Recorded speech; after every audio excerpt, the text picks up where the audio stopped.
ওহো, বসকে কি লাগছে, বসকে কি লাগছে! কেউ বলে বিপ্লবী, কেউ বলে ডাকাত। সিনেমার জন্য জিদ্দা এবং পথিকৃৎ বসু এবং জিদ্দার টিম, তারা অলরেডি বোম্বেতে গণেশ মন্দিরে গিয়ে পুজো দিয়ে এসছে। এর থেকে বড় খবর আর কি হতে পারে? হ্যালো এভরিওয়ান, আমি রূপম, চলে এলাম নতুন ভিডিও। বন্ধুরা দেখো, কেউ বলে বিপ্লবী, কেউ বলে ডাকাত নিয়ে যেটুখানি আপডেট এসছে এখনো পর্যন্ত আমাদের সামনে, সিনেমাটার আমি প্রথম দিকে সিনেমাটা যা যা মানে সিনেমাটা সম্পর্কে যা যা ধারণা ছিল, আমার কোথাও গিয়ে মনে হচ্ছে না এই সিনেমাটা সত্যি পথিকৃৎ বসুর ক্যারিয়ারে one of the biggest film হতে চলেছে। তার সঙ্গে সঙ্গে এটার ভাই একটা আলাদা মূল্যায়ন করতেই হবে এবং কাস্টিংয়ে একটা বিভৎস চমক থাকতে চলেছে।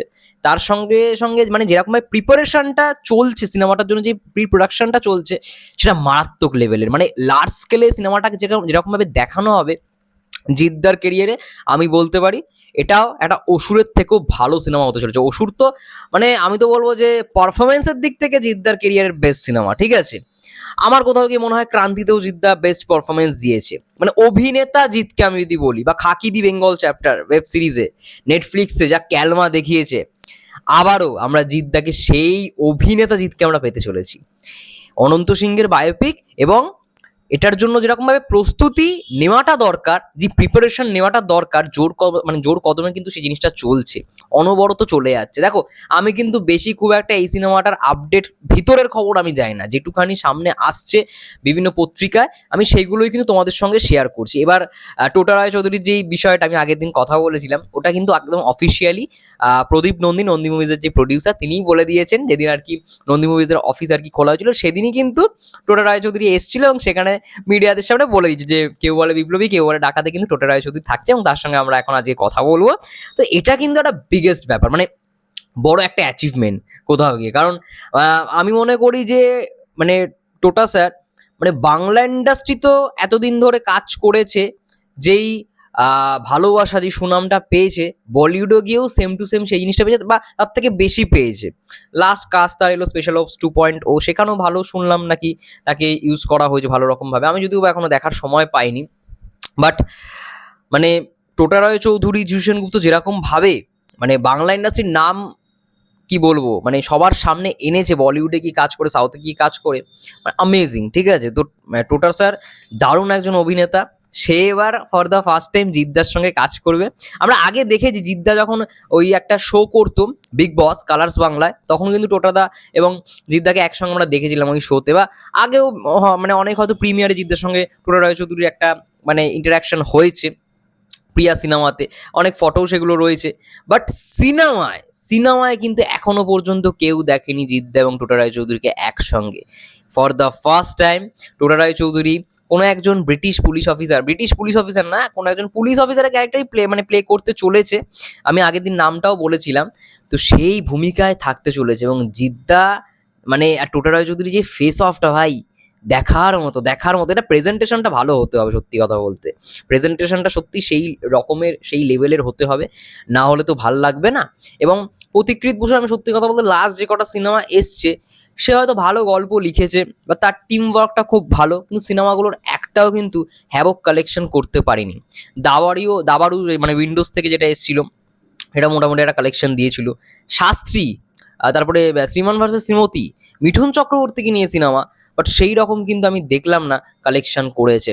আমি শুনে এই সিনেমাগুলো খুব ভালো হয়েছে, বাট মানে শাস্ত্রী সিনেমাটা আমি যেটুখানি জানি যে শাস্ত্রী সিনেমাটা সবার শেষে মেন যে গল্পটা ছিল, সেখানে ওই মেন মানে মিঠুন চক্রবর্তীর যে ক্যারেক্টারটা, সে মারা যাবে, বাট সিনেমাটায় কিন্তু সেরকম কিছু দেখানো হয়নি। এবার সেটার জন্য কি ওয়ার্ক করলো না? দেখো, সব কিছু মানে কিছু জিনিস তো ফিকশন রাখতেই হয়, এবার সেটার সঙ্গে হয়তো মানে অডিয়েন্স কোথাও গিয়ে কানেক্ট করতে পারেনি, এটাও হতে পারে। বাট আমি চাই পথিকৃৎ বসু এই সিনেমাটার জন্য ভাই জান প্রাণ লাগিয়ে দিক, এই সিনেমাটার জন্য যতটা বেস্ট দেওয়ার হয় সেটা দিক, কারণ এটা জিদ্দার কেরিয়ারের একটা বেস্ট ছবি হতে চলেছে। এবং যাদের হয়তো কোথাও গিয়ে মনে হয় জিদ্দার এত বছর পরে, মানে এত দিন পরে যে একটা বড় একটা মাস সিনেমা করবে, একটা মানে ওই লায়নের মতো সিনেমা আসবে, সেই অপেক্ষাটার কোথাও গিয়ে অবসান ঘটে তার যারা ওয়েট করছিল, বাট শুনতে পেলো অনন্ত সিংহের বায়োপিক করছে পথিকৃৎ বসুর সঙ্গে, আই থিঙ্ক তাদেরকে কিছুটা হলেও মানে খুশি করবার কারণ যারা ভেবেছিল সিনেমাটা হয়তো সেই লেভেলে কিছু করতে পারবে না বা সিনেমাটা সেই রকম লেভেলের হবে না, তাদেরকে দেখিয়ে দেওয়ার একটা স্কোপ পথিকৃৎ বসুর কিন্তু রয়েছে। তো এটার জন্য যতটা ভালো রকমভাবে টিম ওয়ার্ক প্রি প্রোডাকশন করাটার দরকার করা হোক, এবং আমাদের কমিউনিটির অরিত্রদা এই সিনেমাটার সঙ্গে যুক্ত।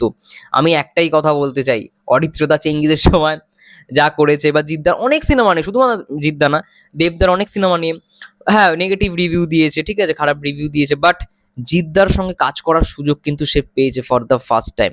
এবং মানে এতদিন অরিত্রদা কিন্তু নিজের বক্তব্যটা নিজে রেখেছে, চেঙ্গিস তার ভালো নাই লাগতে পারে, ঠিক আছে, বা মানুষ বা যাই হোক না কেন এগুলো ভালো নাই লাগতে পারে, সেটা এমন বলেছে।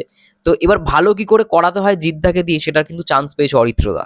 তো অরিত্রদাকে কিন্তু এই জিনিসগুলো মাথায় রাখতে হবে, এবং মাথায় রেখেওছে। অরিত্রদা সত্যি কথা বলতে খুবই ট্যালেন্টেড একজন, সত্যি কথা বলতে খুবই ট্যালেন্টেড একজন মানুষ।